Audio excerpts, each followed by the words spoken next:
Baik, terima kasih. Bismillahirrahmanirrahim. Assalamualaikum warahmatullahi wabarakatuh. Waalaikumsalam warahmatullahi Waalaikumsalam warahmatullahi wabarakatuh. wabarakatuh. Waalaikumsalam. Assalamualaikum warahmatullahi wabarakatuh. Alhamdulillah, Bapak dan Ibu semua, Mbak Isa dari Prosit, dan juga dari Prosit siapa yang hadir ini? Saya belum lihat absennya. Ya, terima kasih atas ini, apa namanya, undangannya ya. Kita bisa sharing-sharing atau diskusi lah ya, lebih tepatnya diskusi bareng lah malam ini dari Prosit Academy. Malam ini kita masih dalam rangkaian bulan K3 ya Bapak dan Ibu ya. Mudah-mudahan K3 ini menjadi apa ya? Jadi bagian yang terpisahkan lah dari keseharian kita maupun dari aktivitas pekerjaan kita. Salah satunya ya untuk mengingatkan kita ya bulan K3 ini ya, ada momen-momen yang cukup besar ya di kota masing-masing ya. Ada upacara, ada lomba ini, lomba itu, dan segala macam di seluruh Indonesia. Dan salah satunya ya kita mencoba untuk menyemarakan bulan K3 dengan diskusi bareng lah malam ini. Baik, Bapak dan Ibu, malam ini kita ambil tema ya, pentingnya audit SMK 3 untuk pencapaian zero accident. Ini sebenarnya tema yang cukup berat ya, gampang diomong tapi gampang, tapi implementasinya tidak mudah. Kita nanti bicara bareng-bareng lah ya, implementasinya. Izin share dulu, Bapak dan Ibu.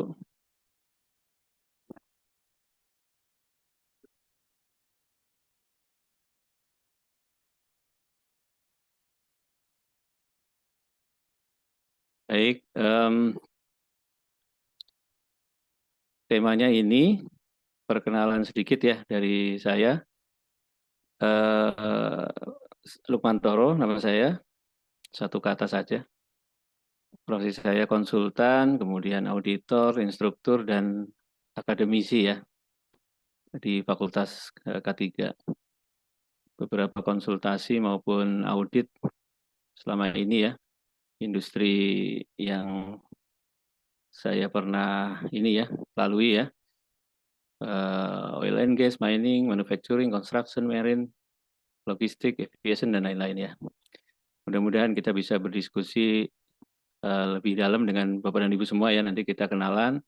Mungkin Bapak dan Ibu punya sudut pandang yang lain ya, memperkaya khasanah diskusi kita malam ini. Baik, itu perkenalan singkat. Kemudian kita masuk ke materi ya Bapak dan Ibu. Berapa menit Mbak saya diberi waktu untuk menyampaikan materi? Sampai jam 20.20 Pak. 1 jam. 1 jam ya, oke lah. Ya materi saya tidak terlalu banyak ya. Ya ada dua, saya bagi dua, yaitu SMK 3 dan audit SMK 3. Ini sekedar untuk refreshment aja ya Bapak dan Ibu. SMK 3 dan audit. Kemudian yang kedua adalah ya saya beri nama The Power of Audit SMK 3 ya. Ada dua bagian ya kira-kira seperti itu. Bagian pertama yaitu SMK 3 dan audit SMK 3. Bapak dan Ibu semua, saya lihat banyak praktisi ya, banyak praktisi K3 di industri masing-masing ya. Bapak dan Ibu bisa membayangkan ataupun merasakan ya di tempat kerja masing-masing, baik yang K3 maupun bukan K3 ya. Banyak sekali yang harus kita handle ya. Misalnya equipment ya Bapak dan Ibu ya, bagaimana kita membuat atau mungkin memastikan ya equipment itu tetap safe ya. Kalau satu mungkin simple, kalau dua simple, kalau 10 masih simple, kalau equipmentnya banyak tambah rumit lagi ya Bapak dan Ibu ya. Kemudian dokumen, begitu banyak dokumen ya Bapak dan Ibu. Biaya juga banyak sekali ya, pengelolaan biaya. Kemudian apa, kontraktor, kalau yang punya kontraktor ya Bapak dan Ibu, ya rata-rata ya pasti punya lah ya vendor kontraktor. Atau mungkin ada subkon ya, karyawan, material, cuaca yang tidak menentu dan lain-lain. Ini semua ini variabel-variabel yang harus kita handle ya Bapak dan Ibu sehari-hari ya. Artinya itu sesuatu yang kompleks ya. Itu sesuatu yang kompleks. Tidak tidak mudah ya. Apalagi Bapak dan Ibu kerja di industri yang besar dan kompleks ya, industrinya itu lebih rumit lagi. Kemudian kalau lebih spesifik, tugas K3 itu banyak sekali ya. Saya sering interaksi dengan para praktisi K3 di industri masing-masing ya, di industri bermacam-macam gitu. Saya ngobrol dengan mereka, saya merasakan ya, yang mereka handle itu bukan 1-2 item ya Bapak Ibu, orang K3 ya. Coba bisa kita rasakan ya Bapak Ibu ya, menghandle inspeksi. Ya kalau satu Bapak Ibu ya, inspeksi banyak sekali. Inspeksi, kemudian audit yang kita bicarakan malam ini, kemudian lingkungan kerja, mengukur ini, mengukur itu, dan lain-lain. Investigasi kalau ada kecelakaan, pelatihan itu juga pelatihannya sendiri juga tidak simpel sebenarnya ya kalau kita menghandle ya dari awal sampai akhir ya, pelatihan. Kemudian loto, ada SOP yang harus kita revisi, ada laporan mungkin ada laporan mingguan, laporan bulanan, bahkan akhir tahun ya bikin laporan ya Bapak Ibu. MCU mungkin simpel terlihat ya sudah orang MCU, tapi yang kalau karyawannya banyak, bagaimana menjadwalkan mereka harus izin kerja bla bla bla gitu, ya tidak simpel ya. Itu memakan waktu ya, memakan waktu. Tanggap darurat apalagi ya Bapak Ibu nyiapin tanggap darurat, APD, permit, dan lain-lain ya Bapak Ibu ya, meeting juga internal maupun eksternal. Jadi Bapak Ibu bisa membayangkan dan juga merasakan bagi yang bekerja di bidang K3, ya inilah yang dihandle sehari-hari. Ditambah lagi faktor lain ya, ada cuaca segala macam tadi ya, ditambah kesibukan kerja hari-hari seperti ini. Nah, kalau ini semua sebanyak ini tidak menggunakan tools atau menggunakan metode yang benar dalam memanage, maka akan terasa berat dan tidak efektif. Maka para ahli di dunia sepakat untuk menggunakan sistem manajemen. Sistem manajemen yang merupakan hasil apa ya?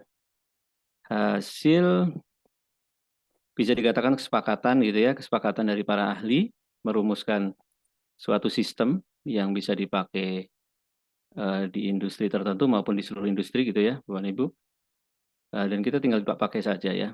Nah, otomatis kita harus mengadopsi itu ya. Mungkin kita ingat-ingat di perusahaan kita masing-masing. Ada yang mengadopsi ISO 45001 versi 2018. Mungkin banyak ya mengadopsi itu. Teman-teman di tambang mungkin wajib ya SMKP, Sistem Manajemen Keselamatan Pertambangan. Kemudian ada SMKK, teman-teman di konstruksi, Sistem Manajemen Keselamatan Konstruksi. Di Marine ya ada ISM Code ya, International Safety Marine Code ya. Atau mungkin industri-industri yang katastrofik ya biasanya menggunakan ISRS ya, International Sustainability Rating System ya.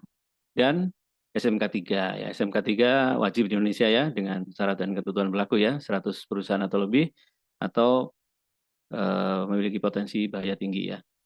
Nah, ini sistem manajemen di sekitar kita. Mungkin masih ada lagi ya Bapak Ibu, ada KOSA, ada CSMS, ada macam-macam ya Bapak Ibu. Artinya ini semua tadi kalau tidak menggunakan metode atau tools untuk memanage ini semua yang begitu kompleks ini, maka kita kesulitan. Maka dimasukkanlah sistem manajemen, diadopsilah ya, atau kita menggunakan ya sistem manajemen itu untuk mengelola K3 kita. Terutama perusahaan-perusahaan yang dalam kategori wajib ya.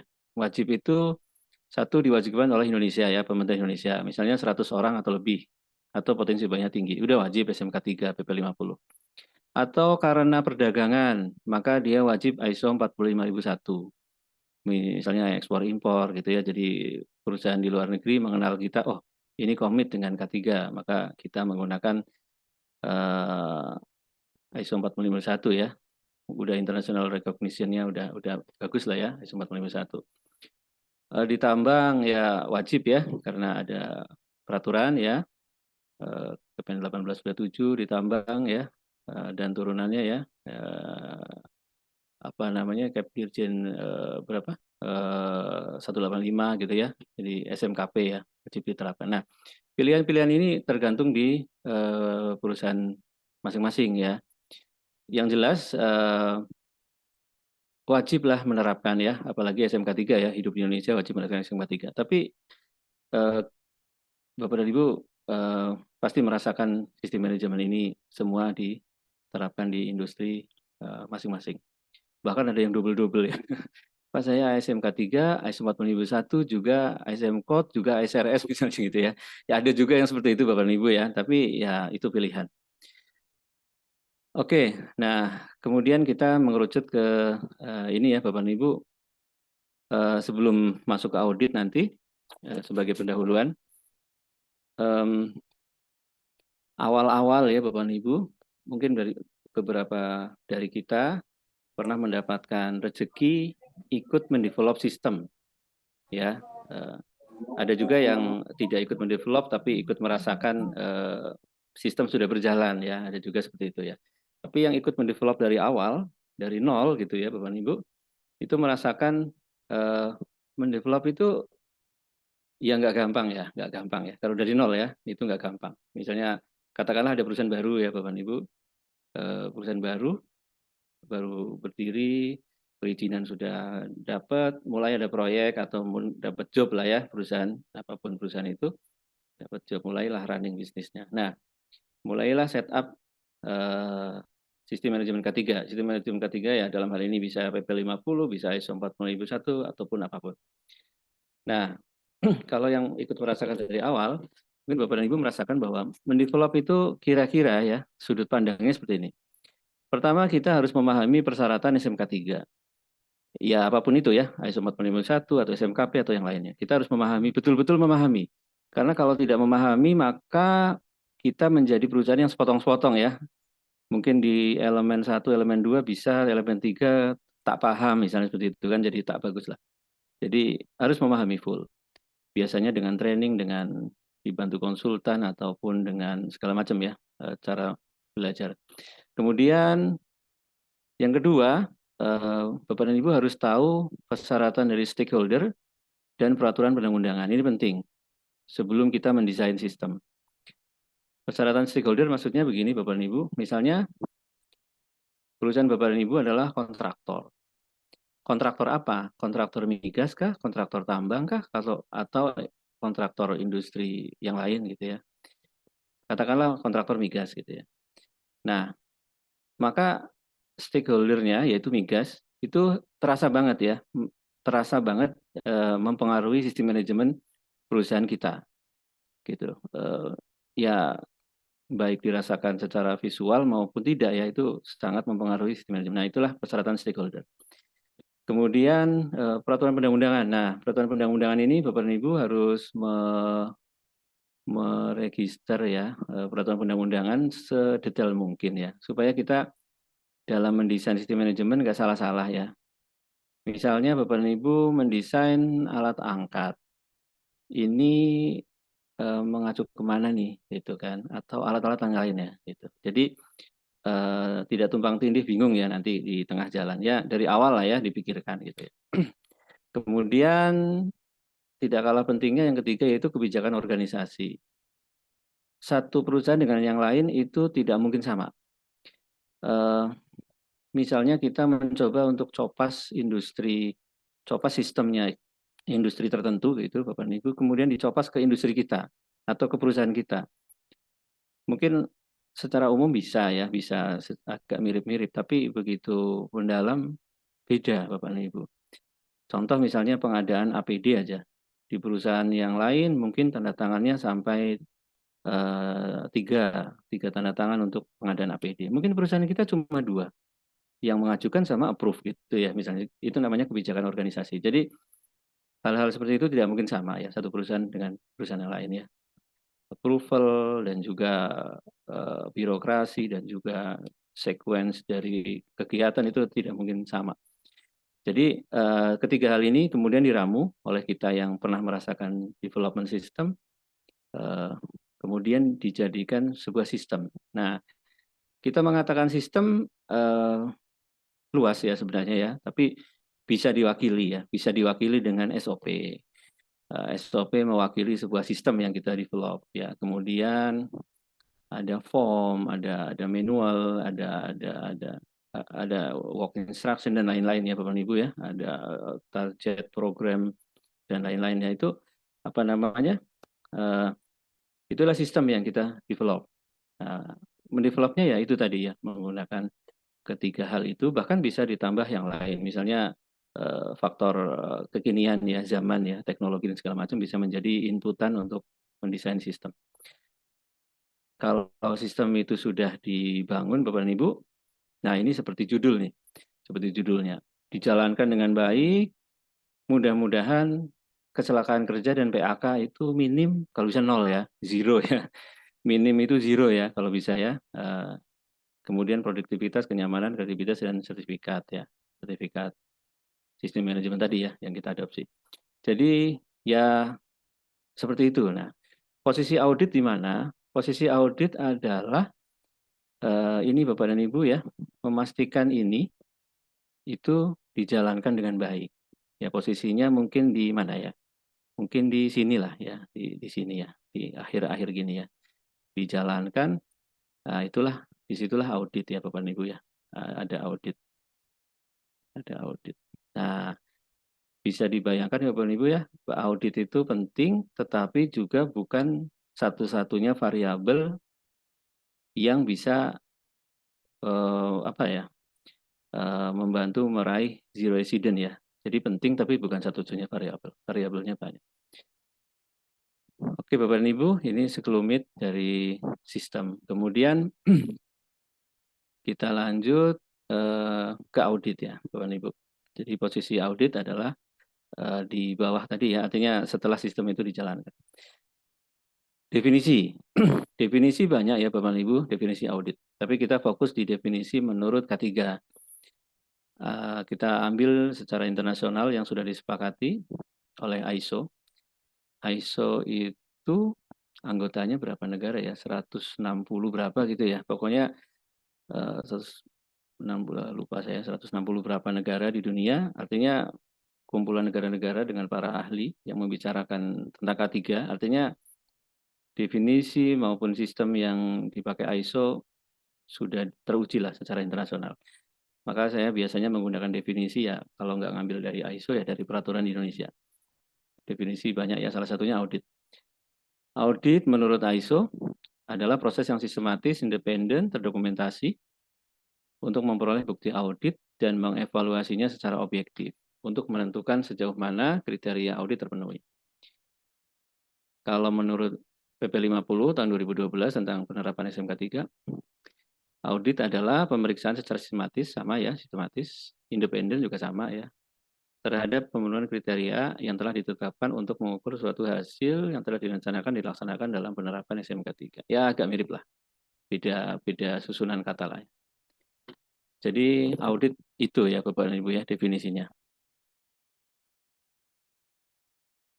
Nah, ini saya tulis ini berdasarkan ini ya Bapak dan Ibu ya, kasus-kasus nyata ya, saya ketemu dengan orang, kemudian pernah juga webinar apa ya, seminar atau training ya, dibahas ini ya.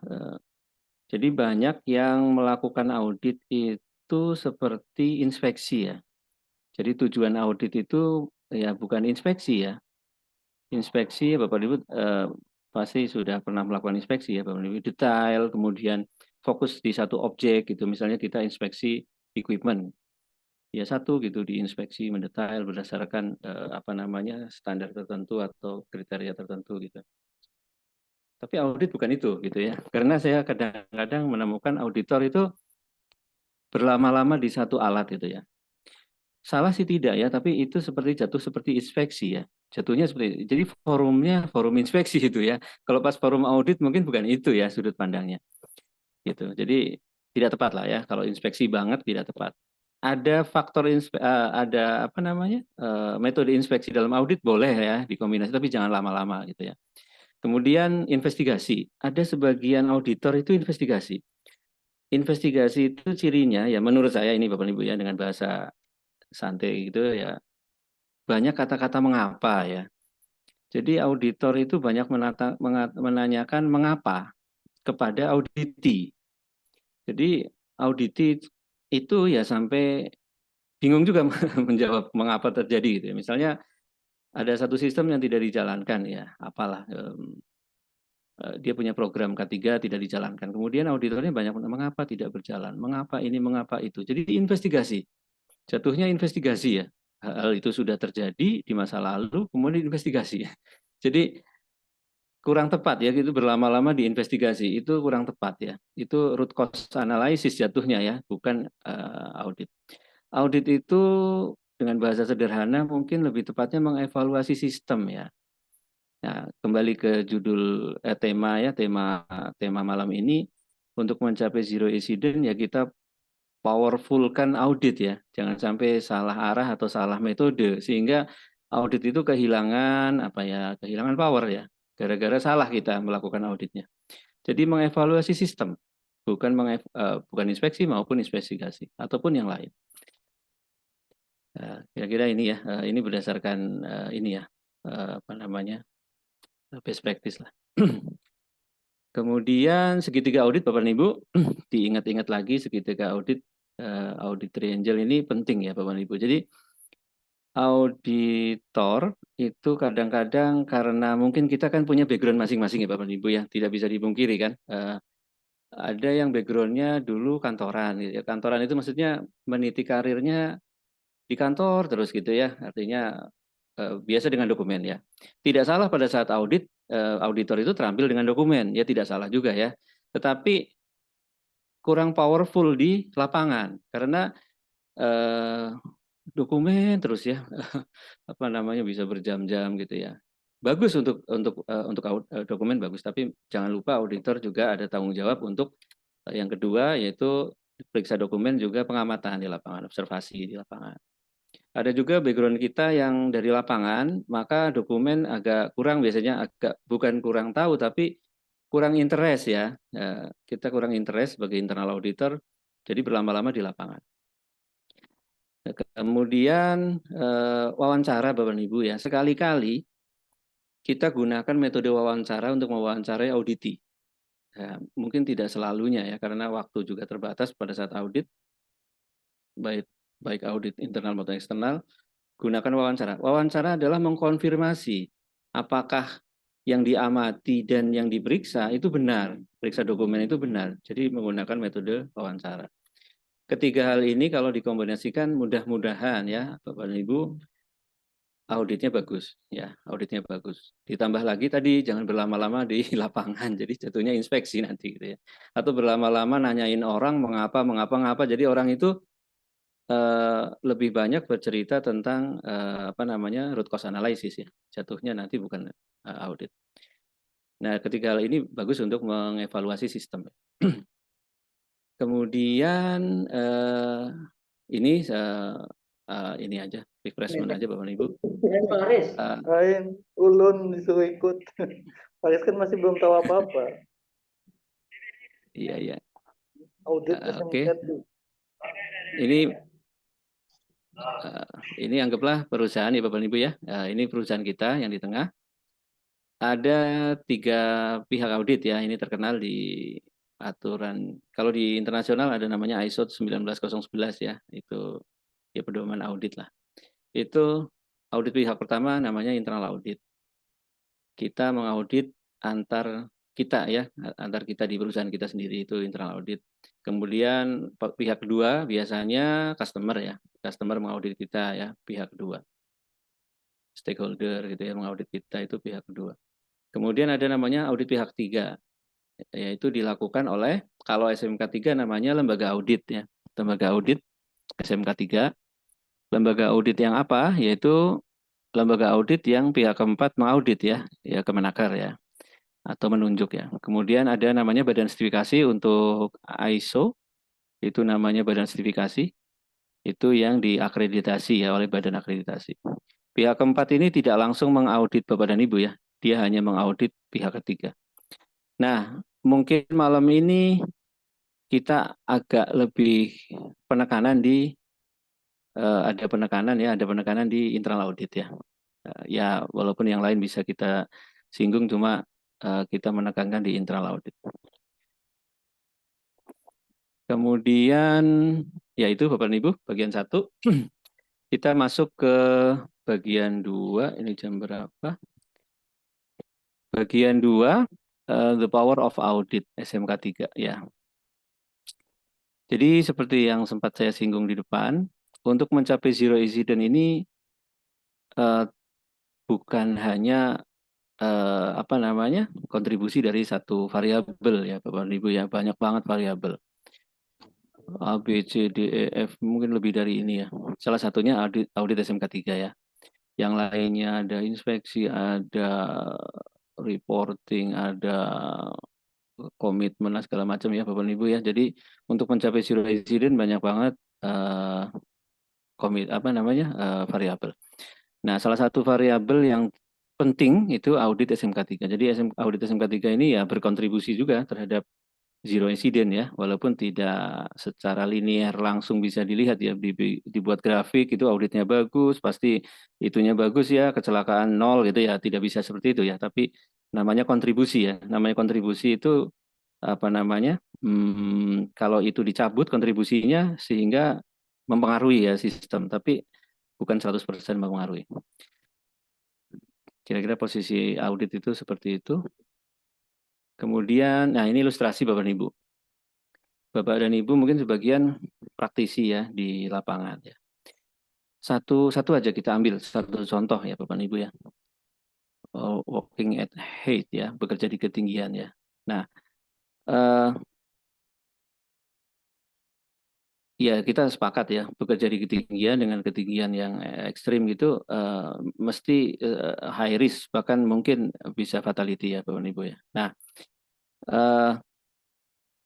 sepakat semua bahwa itu katakanlah high risk ya gitu ya. Nah, kita kerahkan segala daya upaya.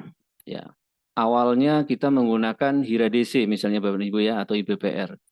Di IBPR itu Bapak Ibu masih ingat ya ada kolom namanya pengendalian mungkin ya bahasa Indonesianya atau mungkin kontrol ya, existing control maupun additional control ya Bapak Ibu masih ingat ya. Nah, berawal dari situlah ya di pengendalian itulah janji kita untuk mengontrol si bekerja di ketinggian itu, mendesain ya sebenarnya seperti itu ya stepnya, tapi kadang-kadang kebalik-balik ya karena IBPR-nya belum dibuat tapi pekerjaannya sudah berjalan ya, tapi itu idealnya ya kita membuat IBPR dari awal kemudian menetapkan kontrol. Nah, kontrol yang kita tetapkan seperti ini ya contoh. Untuk mengontrol satu pekerjaan di ketinggian ini beberapa hal bisa dibayangkan ya Bapak Ibu ya. Kita pastikan fit to work, orangnya harus fit ya. Apakah itu satu-satunya variabel? Tidak, harus didukung dengan APD yang sesuai dengan bekerja di ketinggian ya, misalnya full body harness dan lain-lain ya Bapak Ibu. Apakah itu cukup? Tidak ya, harus ada permit ya. Permit system. Wah, kita mendesain permit system. Permit system dengan segala turunannya ya Bapak Ibu ya. Tentu tidak simpel ya Bapak Ibu ya, permit system.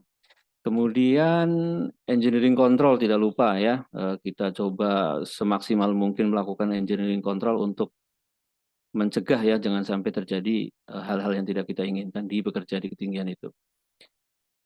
Kemudian briefing kita lakukan ya, toolbox meeting ya, dan lain-lain ya Bapak dan Ibu ya kita lakukan.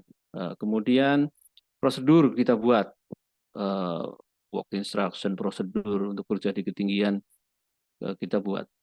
Kemudian ada pengawasan, ya sudah semuanya dibuat pun, udah ada permit segala macam, pas bekerja di ketinggian masih ada pengawas yang harus mengawasi orang bekerja di ketinggian. Kemudian mungkin lainnya ini masih banyak lagi ya, salah satunya mungkin kompetensi. Kita pastikan orang yang bekerja di ketinggian certified working at height ya, certified ya di Indonesia mungkin tenaga kerja bekerja di ketinggian atau tenaga kerja di rope access misalnya seperti itu ya, tergantung ketinggiannya. Nah, semua kontrol itu dilakukan ya Bapak dan Ibu ya, dengan cara kita itu mengontrol itu dengan segenap daya upaya itu ya, bisa dibayangkan satu high risk itu kontrolnya begitu banyak Bapak dan Ibu. Nah, semua ini kita lakukan dengan baik. Nah, di mana posisi audit? Nah, saya hanya ingin kembali lagi ke tema ya. di manakah posisi audit? Nah, posisi audit itu adalah memastikan ini sistem ini berjalan dalam kurun waktu tahun audit ya, Bapak dan Ibu ya. Misalnya audit ya 1 tahunan ya, 1 tahun. Maka kita lihat data dari tahun ya dari setahun terakhir ya. Misalnya Bapak dan Ibu audit di bulan Oktober gitu ya. Mungkin dari Oktober ya November tahun lalu ke Oktober tahun ini gitu ya. Itu dilihat nih ya working at height ini ada berapa dalam 1 tahun? Ada 10 kah bekerja di ketinggian yang ekstrim gitu. Nah, sistem-sistem ini dijalankan semua apa tidak? Seperti itu. Apakah hanya di bulan Januari saja atau di pekerjaan tertentu atau di pagi hari saja kalau sore tidak gitu ya. Jadi posisi audit itu melihat sistem seperti itu. Jadi bukan menginspeksi ya, menginspeksi kita ke lapangan melihat pekerja di ketinggian itu betul ya salah satu bagian audit mengobservasi. Tapi supaya lebih powerful ya dia melihat ya dalam 1 tahun ini bekerja di ketinggian seperti apa efektivitasnya. Itu baru satu high risk. Baru satu high risk, belum lagi high risk yang lain. Maka kata kuncinya yaitu secara sistem kita harus memiliki list of high risk ya Bapak dan Ibu ya, atau list of significant risk lah. Risk-risk yang menurut kita signifikan ya, high risk atau medium ke atas gitu ya. Kita harus punya listnya. Sehingga kita harus concern ya, terutama yang high risk ke atas itu kita concern di situ kontrol-kontrolnya. Sehingga tadi itu kembali untuk mencegah zero incident itu ya kita kerahkan segala daya upaya supaya yang risiko-risiko tinggi itu tadi ya tidak terjadi ya dampaknya ya. Seperti itu Bapak dan Ibu. Jadi itu posisi audit ya dibanding program-program lain ya, program lain inspeksi lain lagi gitu ya Bapak dan Ibu. Nah, posisi audit itu melihat ya efektivitas dari berjalannya sistem itu dalam kurun waktu audit itu, misalnya 1 tahun sekali atau 6 bulan sekali. Kemudian, nah ini Bapak dan Ibu mungkin timeline di perusahaan beda-beda ya. Tapi ini ilustrasi saja ya Bapak dan Ibu. Biasanya Bapak dan Ibu di akhir tahun membuat yearly plan ya, ada HSE plan, ada objective budget program, ada training plan, ya plan-plan lah. Sifatnya plan-plan itu di bulan Desember nanti di-approve, nanti Januari dijalankan ya Bapak dan Ibu ya. Kemudian setelah di-approve semua, kalau yang Bapak dan Ibu sifatnya daily activity ya, itu maka di Januari biasanya. Tapi kalau yang Bapak dan Ibu project, maka di awal project ya. Project bisa berawal di bulan Juni, bisa berawal di bulan apapun, maka dia sebelum project gitu ya. Ini anggaplah yang daily activity ya Bapak dan Ibu ya. Membuat yearly plan. Kemudian diimplementasikan. Nah, ini all programs ya, banyak lah programnya, banyak banget Bapak dan Ibu ya, semua di HSE plan itu tadi. Macam-macam lah, ada MCU, ada plan pelatihan, ada inspeksi dan segala macam ya Bapak dan Ibu ya. Ini implementasi selama setahun ya, kurang lebih lah, atau 10 bulan ya, sekitar itu. Nah, audit di mana posisinya? Audit mungkin di sekitar Oktober gitu ya Bapak dan Ibu ya. Ya, sebenarnya ini ilustrasi saja ya, bisa Bapak dan Ibu tetapkan di mana. Tapi intinya adalah si program ini dijalankan dulu dalam kurun waktu tertentu gitu Bapak dan Ibu. Kemudian diperiksa. Si program itu diperiksa. Sebelum ditutup dengan manajemen review, top manajemen melihat. Mohon izin ini kita dengerin adzan dulu ya Bapak dan Ibu ya, Mbak Isya ya. Kita dengarkan adzan dulu ya. Jadi saya ini dulu berhenti sejenak. Boleh Pak, dipersilakan. Ya, di sini sekarang keras di samping saya ada masjid cukup keras ininya. Apa namanya? Toa. Kita dengarkan dulu.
Ya.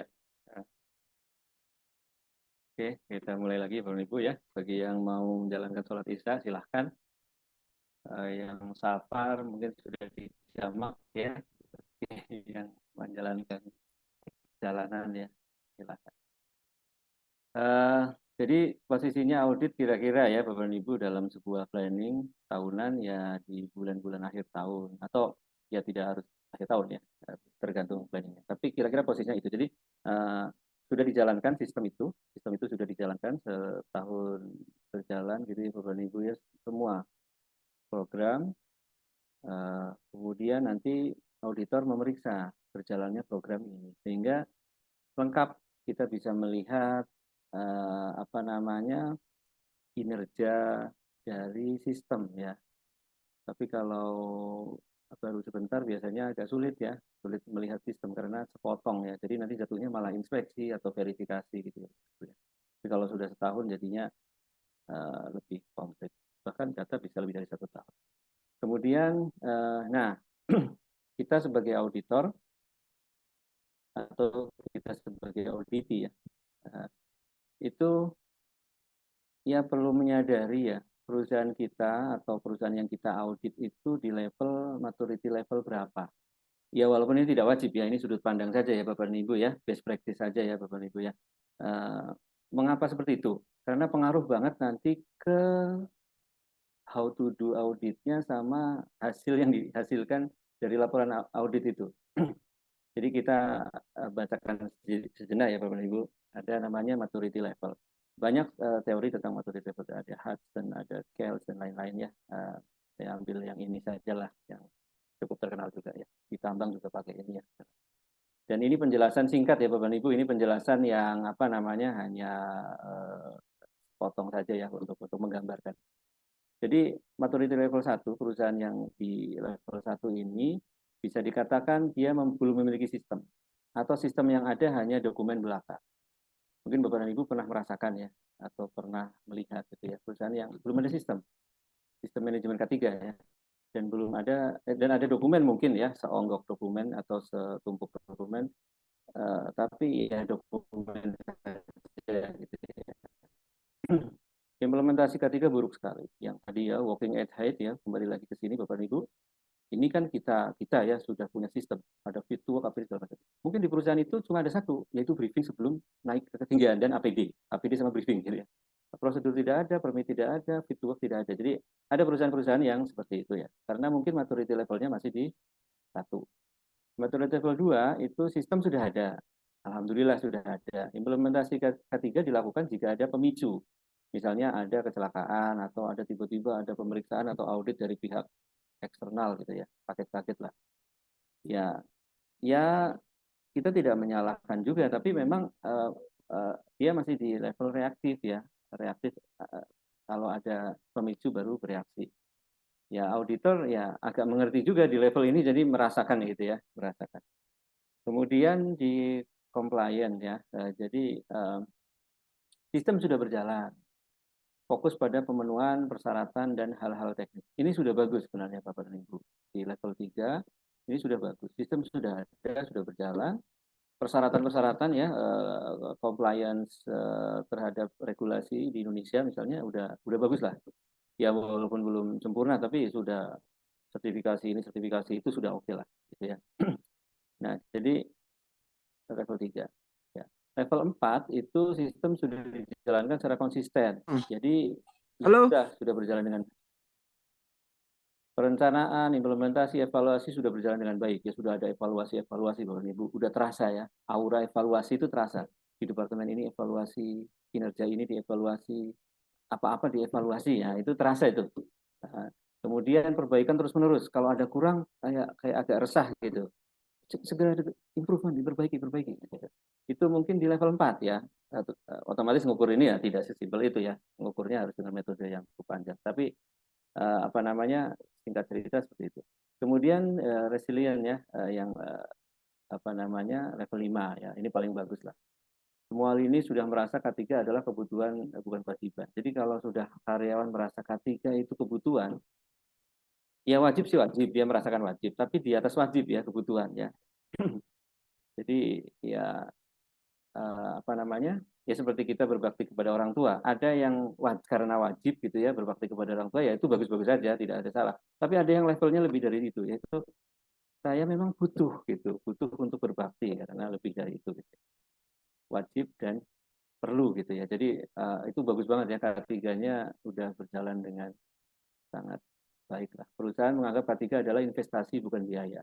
Oke lah, muncullah kos-kos segala macam gitu ya, biaya untuk beli ini beli itu, tapi dia menganggap itu investasi.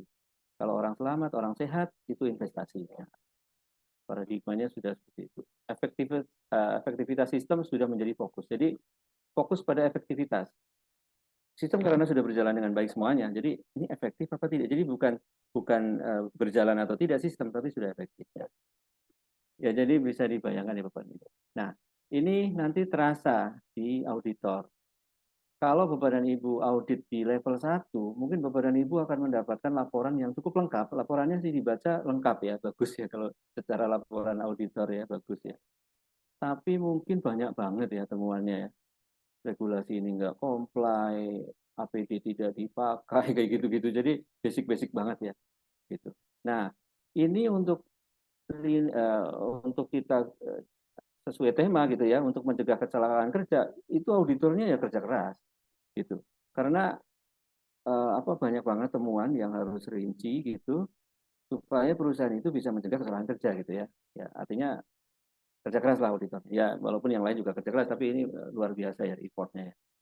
Dan seterusnya ya Bapak Ibu ya, dengan analogi yang sama maka seperti itu. Nah, kalau di level 4 atau 5 auditor itu sibuk menemukan improvement dan efektivitas ya. Mungkin levelnya udah lebih tinggi, sistem dilihat efektivitasnya kayak gitu ya. Compliance sudah lewat itu, sudah comply semua gitu ya.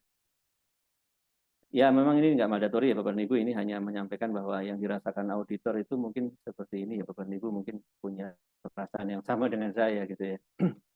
Kemudian, nah ini slide terakhir ya Bapak Ibu ya, jam berapa? Ini ya. Jadi ini mungkin bisa dikatakan apa ya, perspektif atau tips atau apalah ya. Bagaimana menjadikan audit SMK 3 memiliki power ya untuk mendukung pencapaian zero incident.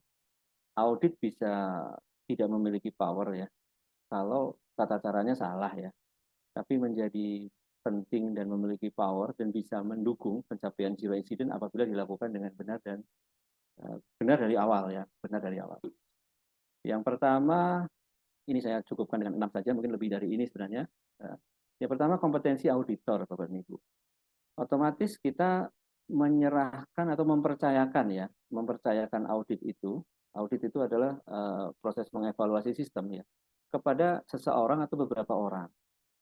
Perusahaan mempercayakan kepada orang itu. Maka yang dipercaya itu sebaiknya dan harus ya menurut saya mandatori itu memiliki kompetensi yang cukup. Kalau bisa lebih dari cukup ya.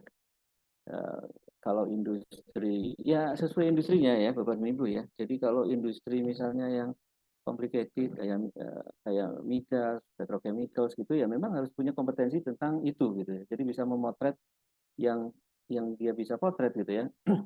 Jadi seperti itu ya. Kemudian kompetensi bukan hanya itu, dia punya kompetensi paradigma sistem yang bagus ya. Misalnya dia auditor SMKP yang certified gitu ya.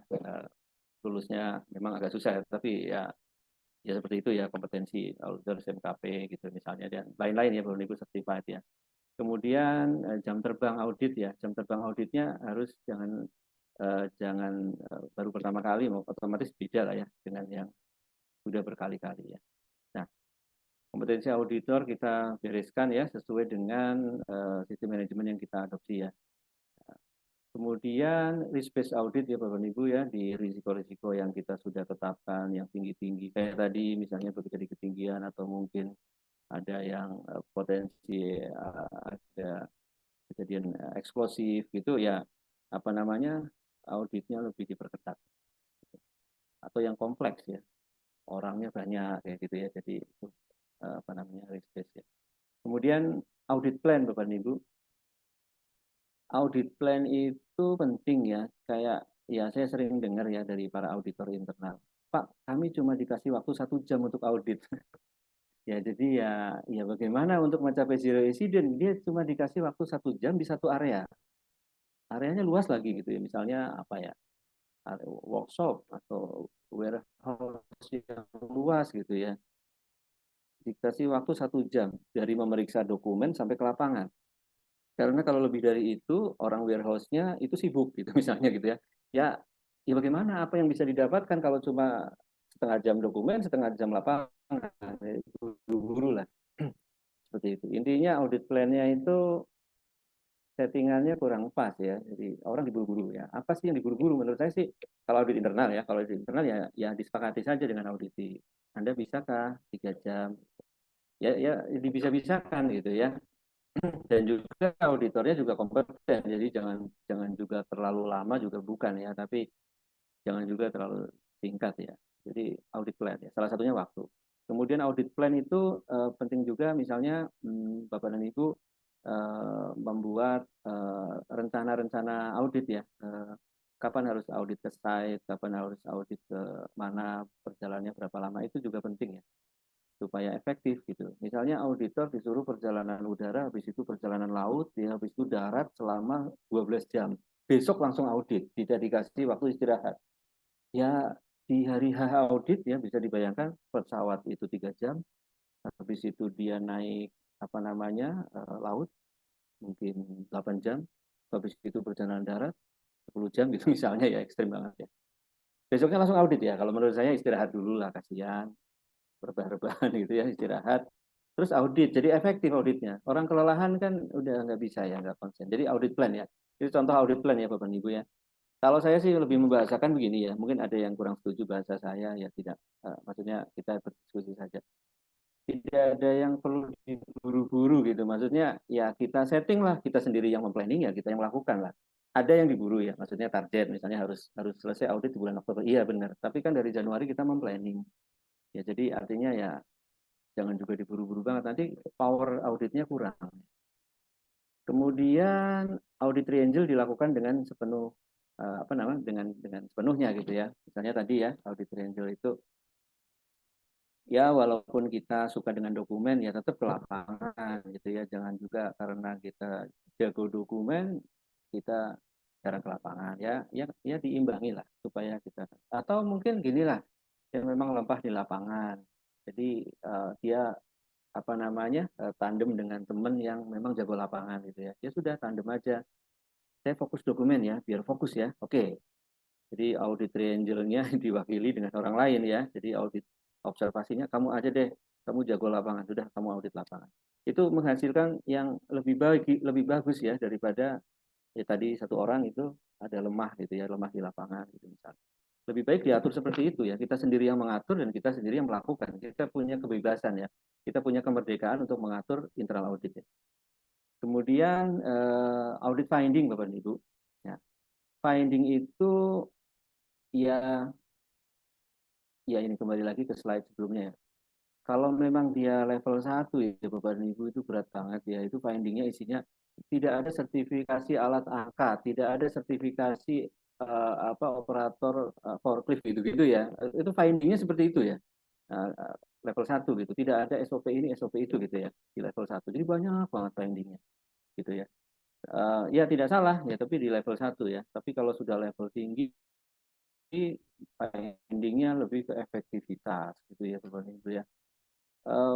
Working at Head tadi ini berjalan dengan baik selama setahun, tetapi tidak efektif karena beberapa kasus walaupun tidak terjadi kecelakaan bahwa permit tidak berjalan dengan baik. Itu bunyinya seperti itu. Jadi sudah efektif melakukan kegiatan itu. Kemudian yang terakhir yaitu follow up action. Dari semua ini Bapak dan Ibu, audit penting, implementasi penting, setup sistem penting, tapi kalau tidak di follow up ya Bapak dan Ibu, teman-teman audit, ya untuk apa juga gitu ya. Ya disitulah powernya ya Bapak dan Ibu ya, setelah di audit di follow up gitu ya. Ya memang nggak gampang ya, mungkin temuannya banyak, kemudian kritikal dan memerlukan biaya. Tapi itulah usaha untuk mencapai zero accident. Kalau memang temuannya itu engineering control gitu ya, memang tidak layak engineering controlnya, ya sudah, ya didiskusikan dengan tim-tim yang ahli di bidang itu berapa biaya yang harus keluar. Memang harus keluar gitu untuk menyelamatkan orang lah, katakanlah seperti itu. Kan tidak mungkin ya, finding ada pesawat engineering controlnya kurang bagus di pesawat itu, wah sudah tidak apa-apa karena biaya kurang, kan tidak mungkin, mesti akan di follow up supaya pesawat itu layak terbang kan, pasti seperti itu ya, di penerbangan kan seketat itu gitu ya. Jadi ya seperti itulah kita di perusahaan, jadi ada konsekuensi ya dari setiap kegiatan. Salah satu konsekuensinya adalah hasil dari audit itu harus di follow up. Nah, mudah-mudahan kalau ini dilakukan, sebenarnya lebih dari ini ya, tapi kita cukupkan 6 hal ini. Mudah-mudahan powerful ya audit ini, dan upaya mencegah zero accident itu bisa didukung oleh audit ya, dengan program audit yang sangat mendukung gitu ya, bahu-membahu dengan para inspektor yang melakukan inspeksi. bahu-membahu dengan para safety patrol yang sudah 1 tahun menjalankan kegiatannya. Nah, di ujung-ujung tahun internal auditor datang, ya, bukan memberi finding kepada mereka yang sudah lelah, tetapi menyempurnakan yang mereka lakukan ya. Mereka sudah melakukan, dilengkapi, disempurnakan dengan point of view dari si auditor. Nah, mudah-mudahan ya, ini mudah-mudahan bisa mencapai zero incident. Ya, terlepas dari itu semua, Bapak Ibu ya harus doa. Ya doa lah, karena variabel luas sekali ya, ada cuaca segala macam kan sulit diprediksi ya, tiba-tiba misalnya tornado segala macam kan susah diprediksi ya. Tapi semua itu ikhtiar, mudah-mudahan bisa mencapai zero incident. Mungkin ini yang saya sampaikan. Ini jam ya kurang lebih ya 8:13. Seperti waktu yang alokasikan ke saya. Saya kembalikan ke Mbak Iza sebagai moderator. Silakan. Baik, terima kasih Pak Lukmantoro atas pemaparan materi yang luar biasa. Untuk memperjelas pemahaman, kita akan memasuki sesi tanya jawab. Ini sepertinya sudah banyak peserta yang mengajukan beberapa pertanyaan di kolom chat. Ini tapi jika ingin bertanya bisa aktifkan hand gesture atau hand raise-nya, lalu menyebutkan nama dan asal instansi sebelum menyampaikan pertanyaannya. Boleh dipersilakan Pak Siddiq Abdul Razak.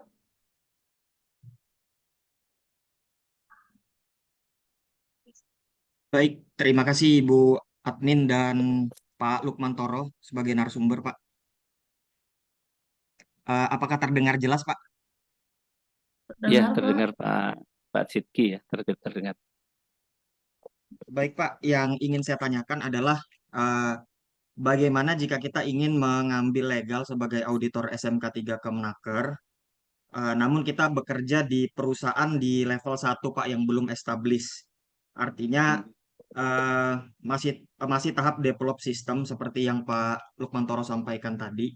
Apakah memungkinkan kita untuk lulus, Pak, di auditor SMK 3 dengan memahami metodologi audit itu sendiri, namun pada implementasinya masih menyicil, Pak. Artinya dari banyaknya kriteria yang ada itu kita juga masih menyicil, Pak, karena kaitan dengan budget, kaitan dengan komitmen yang harus dibentuk di perusahaan tersebut. Itu, Pak. Izin, Pak. Iya. Siap. Langsung aja Mbak Iza atau dikumpulin? Langsung aja kalian nanti lupa boleh ya Pak, kalau dipersilakan ya. ya. Ya, jadi Pak Sidki ya, kalau saya salah menyebutkan mohon maaf ya. Pak Sidki apa Pak Sidki ya? Pak Betul, Pak. Siddiq. Pak Sidki ya. Nah, apa namanya?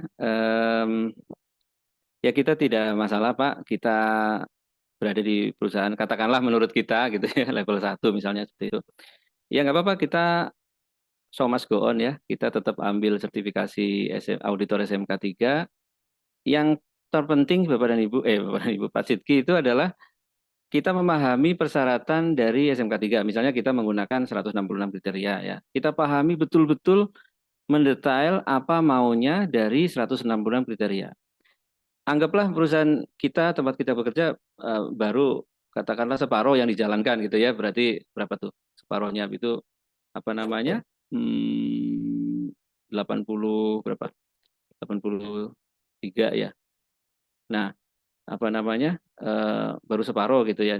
Ya nggak apa-apa, tapi kita kan separuhnya kita memahami. Jadi kita ikut menggait nanti gitu. Dan kita memberikan temuannya juga temuannya yang paham banget gitu. Jadi temuannya bukan asumsi ya, asumsi kita, pengalaman kita itu bagus juga, cuma apa namanya dikombinasikan dengan itu kriteria ya, kriteria. Jadi saran saya tetap aja Bapak misalnya mengambil auditor SMK 3 kemudian menjadi auditor SMK 3 tempat Bapak 160 kriteria dipahami betul kalau pakai SMK 3 PP50 dan berikan temuan-temuan yang powerful tadi, powerful. Belum komplit. Ya,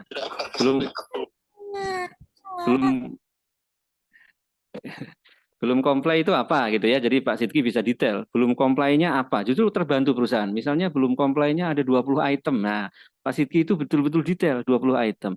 Nah, satu lagi tips ya Pak Sidki, audit SMK 3 itu ujung-ujungnya itu harus ditandatangani laporannya, bukan ya tidak hanya tanda tangan ya, artinya diketahui oleh pimpinan tertinggi perusahaan sehingga punya power. Jadi follow up-nya itu betul-betul didukung oleh pimpinan tertinggi perusahaan. Misalnya kita sampaikan temuannya ada segini, nah disampaikan kepada pimpinan langsung, nanti bagaimana roadmap-nya untuk memenuhi. Jadi jangan hanya di level kita saja yang katakanlah ya di level ini karyawan gitu ya, sebaiknya sampai ya apa direktur atau apa gitu di tempat kita, sampai situ laporannya sehingga nanti follow up-nya jadi ini lebih mudah ya Bapak. Itu tips saja. Itu saja ya, tadi ya. Mudah-mudahan bisa menjawab. Baik, Ya, Mbak terima Ika. kasih Bapak. Ya, ada lagi? Terima Mbak kasih Ika? Pak Lukman sudah bantu menjawab dan terima kasih Pak Syidki udah bertanya. Selanjutnya ada hand gesture lagi dari Pak Yusuf. Boleh menyebutkan nama dan asal instansi sebelum menyampaikan pertanyaan. Dipersilakan. Baik, Assalamualaikum warahmatullahi wabarakatuh. Terima kasih Assalamualaikum. waktunya Pak Lukman Toro ya dan admin seminar malam hari ini. Perkenalkan saya Yusuf, Pak. Saya mau menanyakan terkait dengan perihal ini, Pak. Dokumen yang mungkin saya sudah buat terkait dengan OTP, Pak ya, Objective Target Program, dan saya linerkan dengan HIRA kita. Waktu penilaian saat audit SMK 3 itu minor, Pak ya. Ketika sudah kita buat laporan audit SMK 3, tiba-tiba terjadi accident ini, Pak. Apakah sebagai auditor kita harus mengulang lagi auditnya, ataukah kita harus memanggil eksternal audit yang lebih relevan terkait dengan dokumen yang kita audit selama ini, Pak? Minta arahannya nih, Pak Lukman Toro, karena ini juga sering terjadi, Pak. Di dalam jenjang waktu kita audit, itu masih minor lah, Pak, bahasa penilaian auditnya. Tapi ketika kita sudah membuat satu sisi laporan audit MK3, tiba-tiba terjadi suatu kondisi, misalnya ada accident ini, Pak. Apakah sudah relevan audit yang kita buat SMK 3-nya? Demikian, Pak Lukman Toro. Terima kasih, Pak. Siap. Ya, saya coba memahami pertanyaan tadi ya. Jadi artinya kita sebagai internal auditor melakukan audit, kemudian memberi temuan di objek itu gitu ya, itu minor. Setelah audit selesai, tiba-tiba malah kecelakaan, padahal cuma dikasih minor kemarin gitu ya. Misalnya kita contohnya ini tadi ya, misalnya walking at height gitu ya, bekerja di ketinggian, kita kasih minornya misalnya apalah yang ringan-ringan apa gitu ya, tidak konsisten apa briefing meeting atau apa gitu, tidak ada bukti meeting atau apa. Tiba-tiba jatuh ya, walaupun mudah-mudahan tidak di perusahaan kita gitu ya. Nah, ya sebenarnya begini ya Bapak dan Ibu ya, audit kan alat ukur ya untuk mengukur sistem, sehingga tidak bisa dijudge juga ya auditornya salah atau segala macam. Ya logikanya seperti ini ya, apakah kita bisa menggaransi yang sudah lulus ujian dapat ijazah ya, dapat toga gitu ya, kita pakai topi toga gitu ya. Misalnya teknik mesin, teknik elektro, kemudian besok listrik di rumah mati, dia bisa memperbaiki apa lah? Ya kan nggak bisa seperti itu ya. Artinya variabelnya banyak ya. Kita nggak bisa menjudge seperti itu. Jadi, loh gimana sih kamu teknik elektro itu listrik di rumah mati nggak bisa itu misalnya. Kayak apa sih kemarin pakai toga ya nggak bisa seperti itu. Jadi artinya variabelnya banyak ya, variabelnya banyak. Tapi kalau secara praktis begini ya, kalau saya sih misalnya gini. Itu udah kasih minor, kemudian terjadi kecelakaan. Oke, investigasi lah berjalan. Semua program dijalankan aja dengan normal ya. Investigasi dijalankan dan lain-lainnya. Salah satu investigasi dan salah satu apa namanya yang disoroti dari investigasi itu adalah efektivitas dari internal audit itu ya, disoroti juga efektivitas internal audit karena tidak bisa memotret gitu ya. Nah, jadi nanti selanjutnya, risk base ya nanti bisa dilakukan audit internal lagi. audit internal lagi, kita kirim misalnya auditor yang sangat memahami di proses itu, boleh. Atau kita ulang lagi metodenya yang lebih bagus gitu ya di situ gitu ya. Ya nggak usah semua area. Kalau semua area membutuhkan waktu misalnya 6 hari gitu ya. Ya kita fokus di area itu, sekitar itu ya, yang similar dengan kecelakaan itu. Coba di audit ulang di situ. Jangan-jangan auditornya yang lagi nggak teliti, atau memang auditinya tidak menyajikan data yang baik. Kalau menurut saya itu mesti ketemu tuh. Benang merahnya nanti ketemu.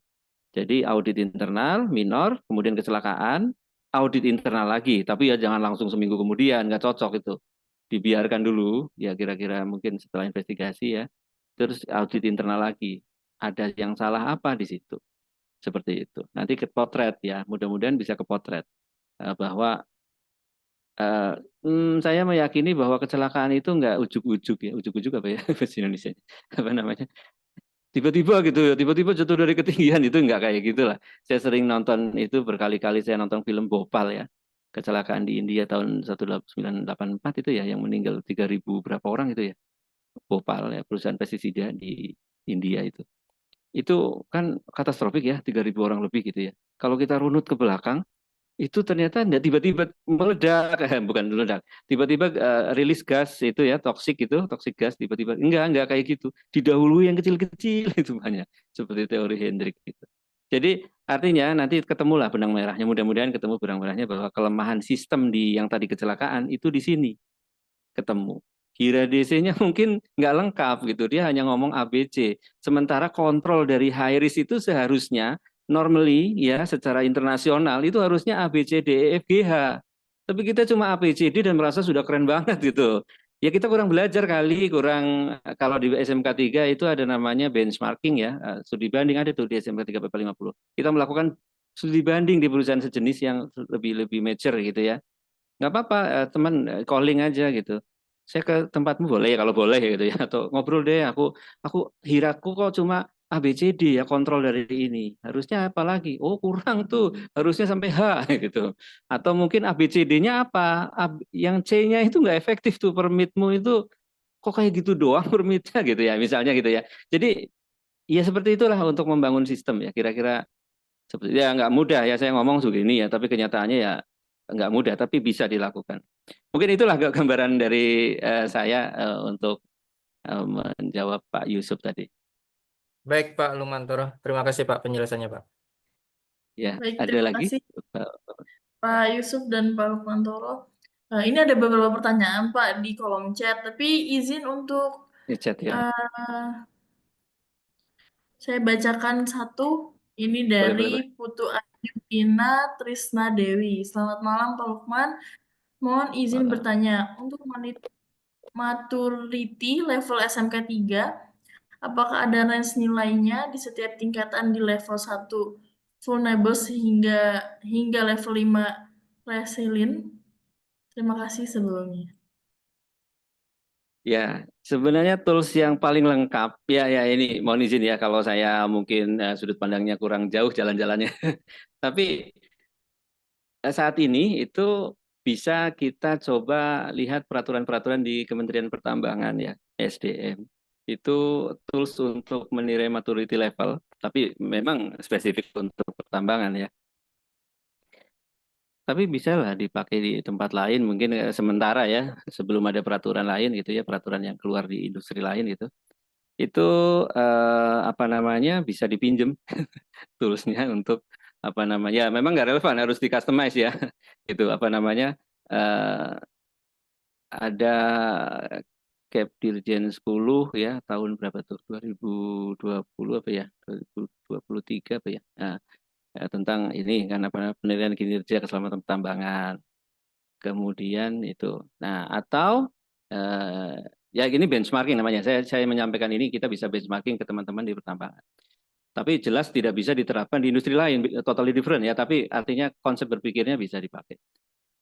Bisa juga, dan kami pun pernah melakukan ini, customize. Customize itu maksudnya metode, kita menggunakan metode-metode yang sudah disepakati secara internasional. Ada tuh macam-macam, dari Kells Institute, dari teorinya awal dari Hudson gitu, cuma diturunkan ke yang lain gitu ya. bisa seperti itu. Nah, seperti itu. Tapi sudah cukup marak ya, jadi kita bisa menggunakan tools itu. Tapi hati-hati menggunakan tools itu karena itu harus kita teliti betul cocok dengan industri kita atau tidak gitu. Tapi intinya ada gitu yang saya sebutkan tadi ya, salah satunya atau kalau kita punya confidence dan ilmu yang cukup gitu ya, itu kita bisa mengcustomize sendiri industri kita. Misalnya industri kita spesifik ya, artinya mungkin apa namanya belum pernah ada yang lain ya, industrinya apa namanya unik gitu ya misalnya ya, ya kita bisa mengcustomize, tapi untuk mengcustomize itu harus punya ilmuwan yang cukup. Jadi intinya ada ya, itu Mbak siapa tadi ya, Ibu siapa? Nah, Ibu Putu kalau nggak salah ya tadi ya. Ya, Nah, Putu Ayu. ya itu bisa seperti itu. Tapi sebenarnya secara audit ya, ya tidak wajib kita melakukan itu, sebenarnya tidak wajib. Tapi itu apa namanya tambahan untuk kita melihat point of view kita jadi lebih lebih tajam. Kecuali di tambang ya, di tambang itu wajib melakukan penilaian kinerja keselamatan pertambangan.